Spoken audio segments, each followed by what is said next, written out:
Hi, this is Adam from Small Town Machine Shop, and we're going to get this motor mounted.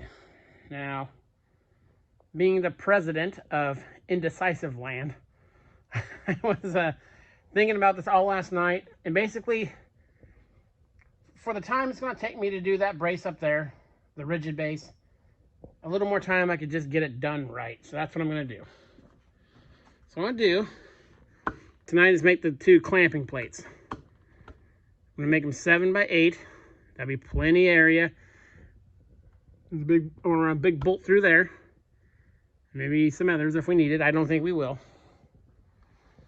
I'm gonna use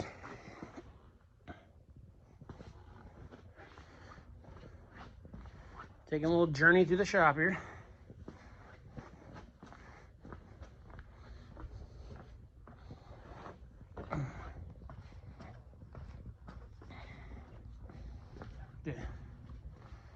Got this 1/2-inch plate. It was the bracket that's on the back of that shaper. So this will be plenty thick enough for what we are going to be using it for. There's a bunch of it here. So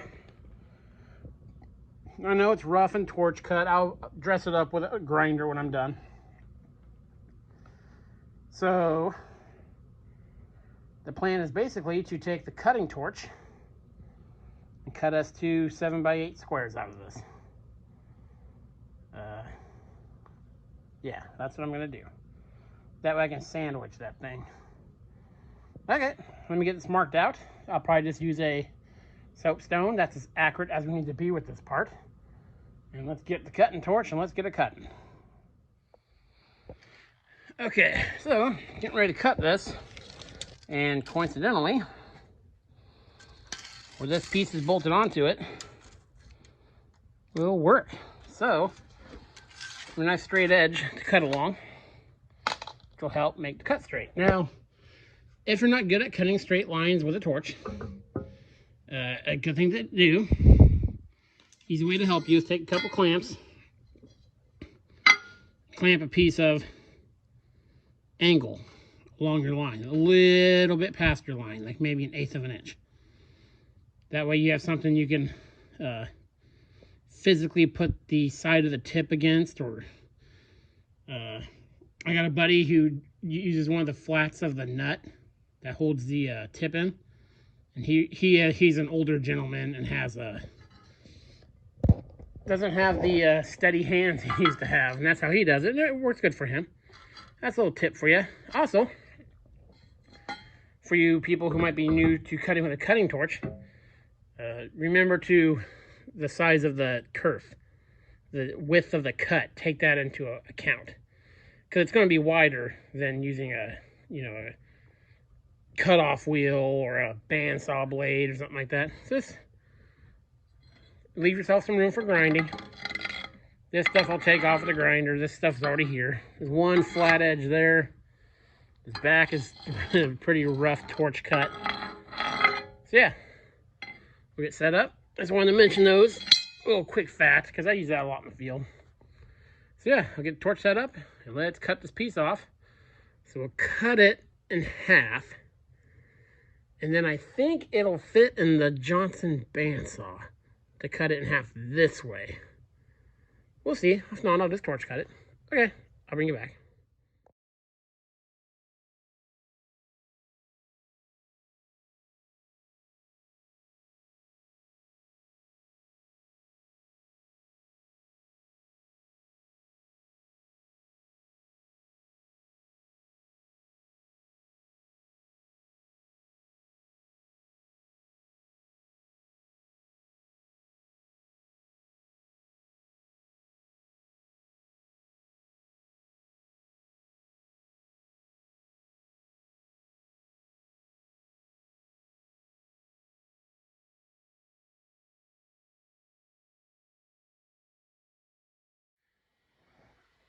Okay, got that cut.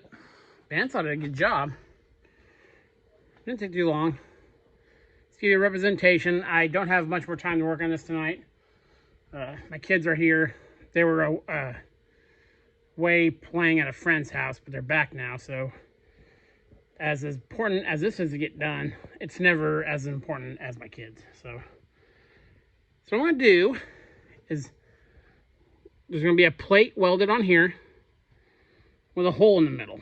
That's going to line up with the other end with a big bolt and probably a clamping bolt too. But there'll be a big, like, I'm going to put like a 1-inch bolt in there.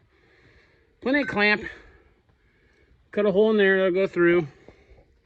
So this part will be the plate, where the mounting plate will be for the motor. And I might go through and cut some of this stuff out, make it look a little nicer. Or I might box it in. I don't know. It's temporary. Not temporary, but it can be removed. If I ever get another milling head that's 100% good to go, I can take this off and, you know, be back to how it was. And I'll clean these up. This is just to show you. So there'll be a plate here with a big, probably 1-inch bolt. I'll probably weld the nut on the inside. And this will be the pivot. This whole plate will pivot. So we'll probably cut the rest of it out of that 1/2-inch plate. This is probably overkill. But, you know, I have the plate. It was scrap plate, so why not? So tomorrow we will cut out a plate, the footprint of the motor, and we'll get that ready. And then before we go too much further, we need to put the head on to get our measurements and all that. But I'll cut the other plate extra big. And the good thing about this, if we mess anything up, we can weld to this. So, or probably actually tomorrow we might get the holes drilled in this. Get these guys cleaned up a bit. We'll see. But I'm on this job until it's done. So yeah, this is Adam from Small Town Machine Shop. Please comment, like, and subscribe, and thanks for watching.